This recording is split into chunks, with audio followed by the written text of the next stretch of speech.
Hello everyone, Sherry here, and we are finally with the Kirane video for her pros and cons. I'm gonna talk first about her cons, and then we will go to the pros, because the pros are easier to showcase, and the cons, I will have to do some odd team building that I don't like, but we can show it in a different video or in a stream, but let's talk about first her cons, as I said. So basically, my main issue with her is that outside her teams, she is really slow charging. She's gonna take a while because no one is getting this passive unless you are running, Fei Xiao and with the HPT and like Kirane and RMC maybe. You can get it to work because you will have enough charge. I think it's this one. No, I will have to find it. Wait, sorry. Yeah, here. When there are 1, 2, 3 Crystal Hairs or Remembrance characters, excluding Kirane in the team, Kirane gains 2, 3, 6 recollection points. This can be solved by just getting her to E2, which it's expensive. And I don't recommend it. I think at E0 S1 or E0 S0, she's really good, and I don't think she needs more than that. My other con is that actually related to this one, is that she's locked to her teams if you want her to work fully properly, because her buffs are also for I think it's here when you yeah, when the target character is not a crystal hair, increases the target damage deal by 40% for 2 turns. This effect also applies on Memo Sprites, which, I mean, it's good if we in the future get a Remembrance character that is DPS and not a hair, because she will still get the charges from the passive, and the hair is doing additional damage, so that's decent, but she's still locked, and there's probably no SP for the hairs, maybe for phainon, but that means they will have to update Kirene to buff that phainon SP, which you get to where the point I'm getting. If they create new SPs, they have to come here and update this character, which wouldn't be an issue, because probably they can do it since the character is named the same and it's just a different version, and they can find a buff for her. It will be a nice thing to keep her going, but I doubt this is gonna happen. The other thing is that her buffs are okay, as I say, like they are okay at best, and that's pretty much it, because her buffs in true damage from the skill that we find. Where is her skill? Yeah, here. Gains 3 recollection points and deploys a zone that lasts for 2 turns. It gives you true damage equal to 24% of the original damage, and when Kirene dies, the zone disappears, so you have true damage. This race here that also gives increases all allies damage dealt by 20%, and then it gives damage to Kirene if you exceed 180. The other thing is that if her only possible upgrades, as I said, they come from SPs from the hairs or new remembrance characters, which can be an issue too, because she exists. She buffs any remembrance DPS that doesn't need crit damage. Like, that needs crit damage, sorry, and doesn't have crit damage built on it. She buffs HP as scalers. She also can go with hand by hand with Evernight. You will probably remove, first things first, you will remove her hair from that team. Let's go now with the pros, which I feel like one I have to point out is that in single target, she's better than Trivi, which is good, because before we only had Cypher for single target and Trivi kind of struggles in that. So yeah, in single target, Kirane is better. In the teams you could slot Trivi in right now. Like if you wanted to slot in Evernight team, Kirane is doing better in ST.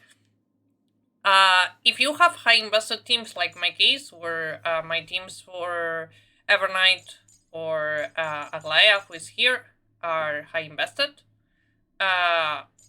she's really good, because you can also high invest on her. She has really good add-ons actually, and her E6 is really, really good.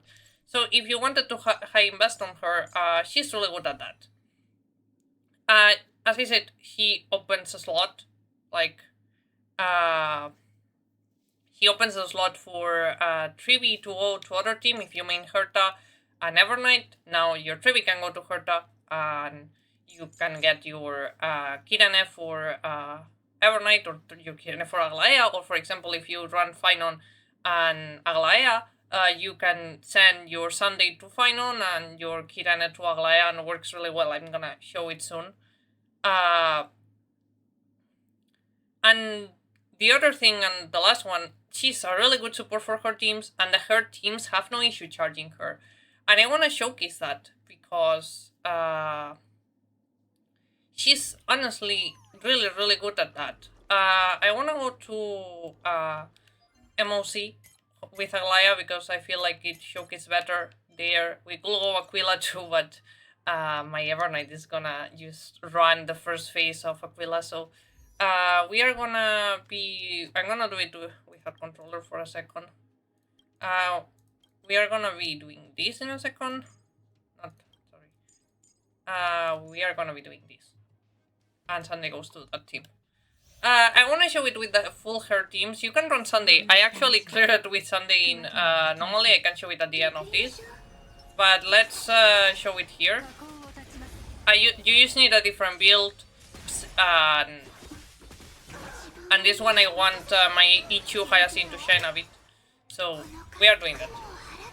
As you can see, like, since hyacine is really fast, he's already at 10 charges.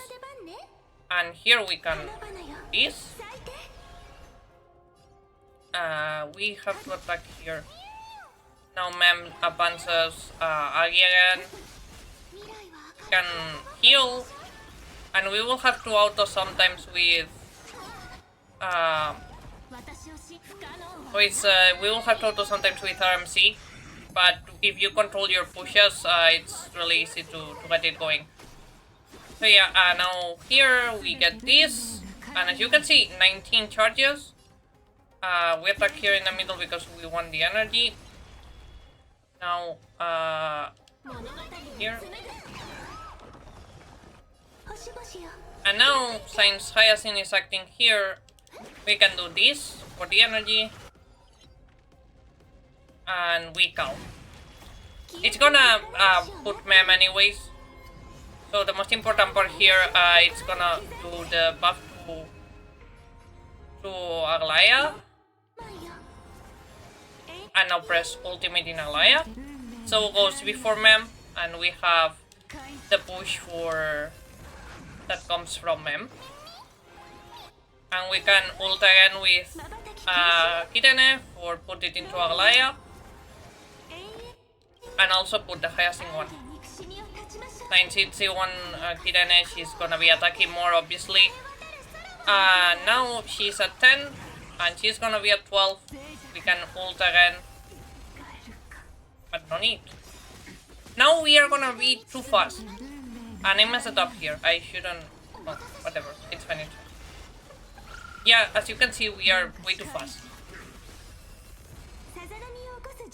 We are doing this. And now we wanna ult. Because we can actually stop the mess up. So we wanna try to solve it. We do this. We advance Aglaea.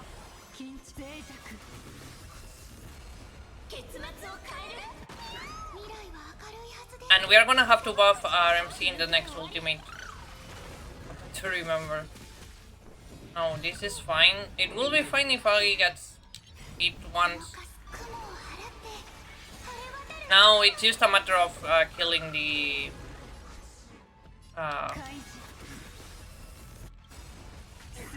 killing the copies and then use Kirene again. I should have ult with Kirene earlier, which is fine. I'm still getting used to this team, and now we want above RMC. She gets 3 points again, and as you can see, she's hitting quite okay. And now hyacine is gonna be fine.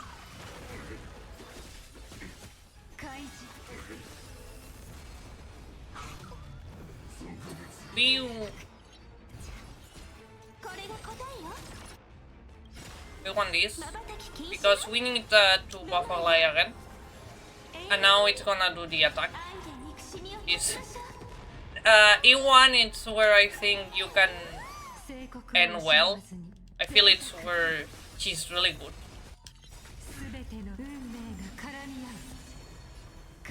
And now since it's gonna attack again,